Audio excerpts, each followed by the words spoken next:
Today, folks, AI is finally here to take your job. The tech sector for job hiring is in a complete recession right now, and we have a further round of layoffs being announced.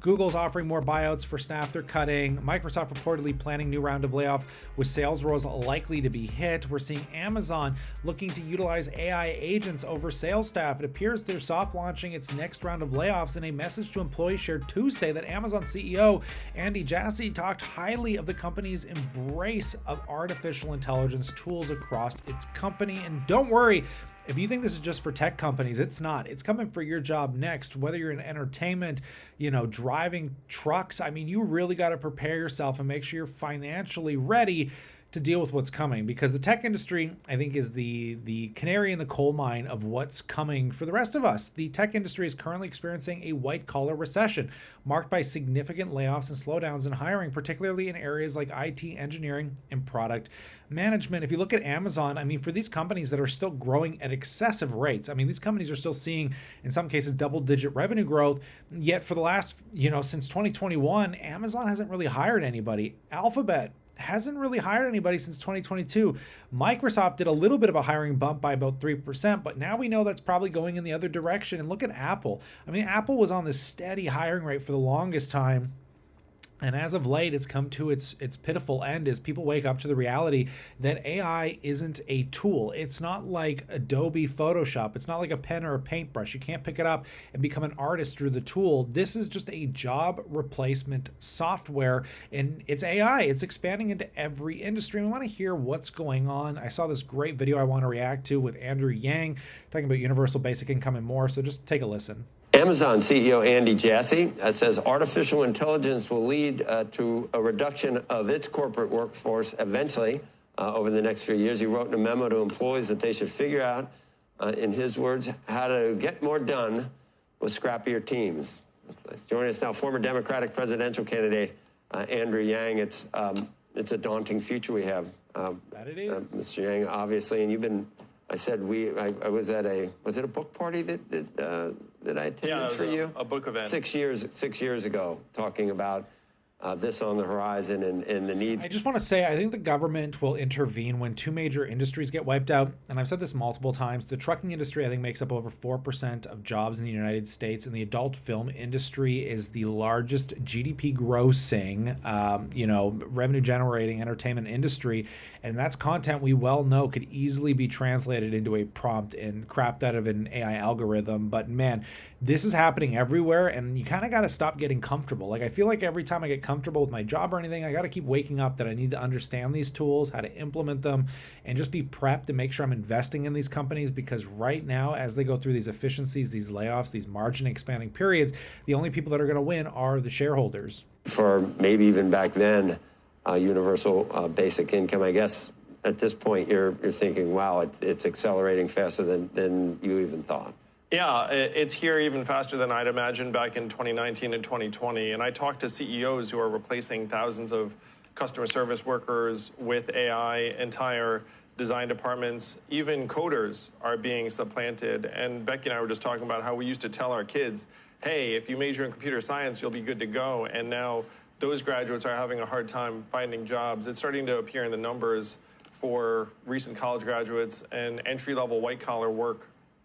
If you're a science fiction believer, I was going to ask you whether the whole Luddite chorus that we've heard for 150 years, that it's never actually it's always been better technology long term. Maybe. I'm always perplexed because, I mean, like in the 1980s sci-fi, like it was so far reaching and kind of, there's a lot of skepticism around it because it was just fantasy, but now it's like reality and we see what kind of tree we're barking up here. And the only thing you can really do is, if you're a younger person, look, if you want stability, you need to go to where job stability still exists, and that's in the trades. Those jobs are going to take a lot longer to be roboticized, and it's coming. Don't worry. I mean, every industry is about to go through this massive technological shift, but if you want to be on the forefront of this, you have to be prepared to constantly be re-educating, learning new tools, how to implement them in the job market, sell them to clients, because you're going to be kind of a consultant to the technologies. You're no longer going to be the artist that utilizes the tools. You're just going to be consulting to the tools and the software, because let's be real, anybody and their grandmother doesn't need an education to use this stuff. It's kind of crazy. Maybe not always, but many times even more jobs are created from the technologies that being displaced, whether it's internal combustion engines or whatever you want to look at.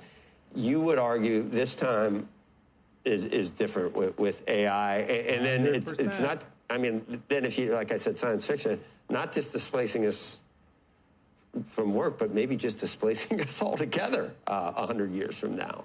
Yeah, well, we have to take a lot of those science fiction style scenarios very seriously, Joe, in my opinion. And the most common job in 29 states is still being a truck driver. You have robot trucks just now hitting the highways. They'll be gone. Dario Amodei, the CEO of Anthropic, said, look, we're going to automate away a lot of the entry-level white-collar jobs. And he's right, because I talked to executives at these companies who are doing exactly what Andy Jassy is talking about on Amazon, looking around saying, hey, guys, instead of hiring a bunch of 22-year-olds, maybe we should have AI do that work.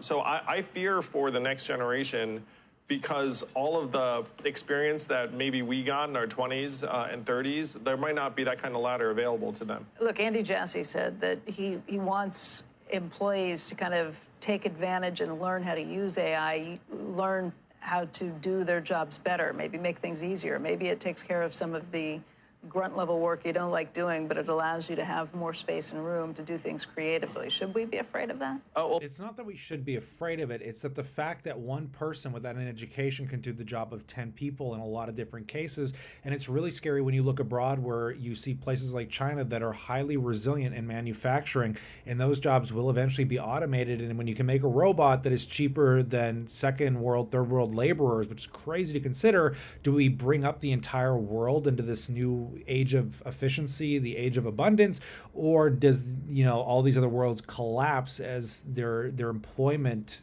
completely disintegrates into a realm where capitalism doesn't really function, and we have to look at, as Andrew mentions, universal basic income? Well, what this means in real life, Becky, is you have a department of 6 people, let's say coders or designers, and then you end up eliminating 4 or 5 of them, and then there's one designer coder empowered by AI.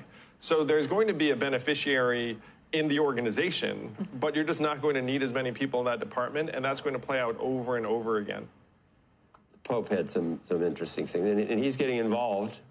Last Pope was big on climate change. This might be important. And he says the worlds of science and politics need to immediately tackle this problem without allowing scientific progress to advance with arrogance, harming those who have to submit to power. And he's going to host a lot of people. But right now it's just breakneck. There's no governors on what's happening whatsoever. If you think, I really thought that AI peaked for a while, because we saw this massive jump in this technology very quickly, 2 or 3 years ago. And then like every update, the improvements were incremental.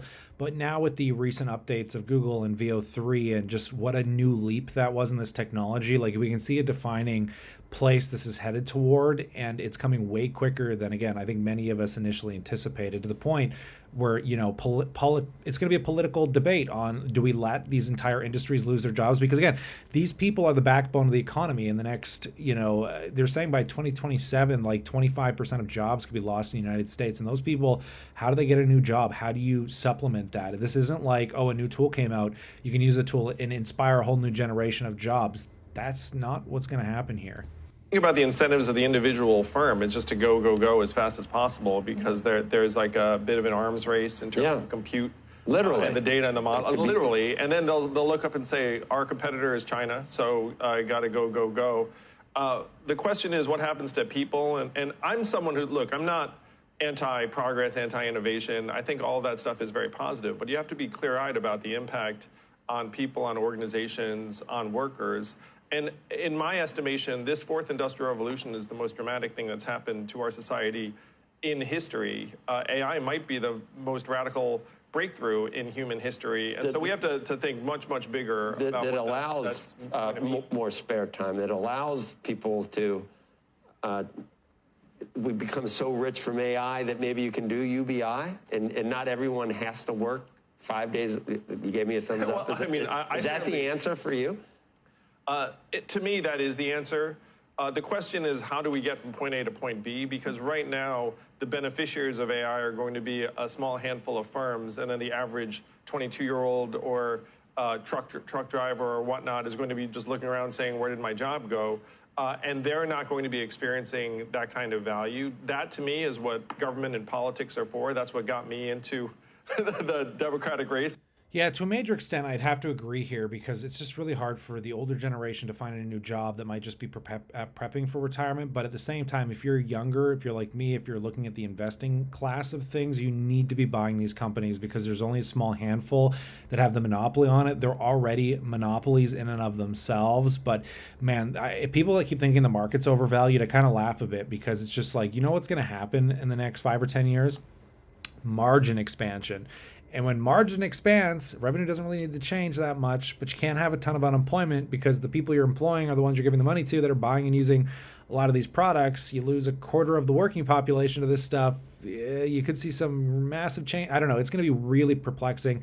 Very weird time to be alive. AI is something that always reminds me there's a fire under my butt. And, I can't get complacent in a market environment like this. I'll end it here, though. I'd love to know what you guys think about all of this in that comment section below.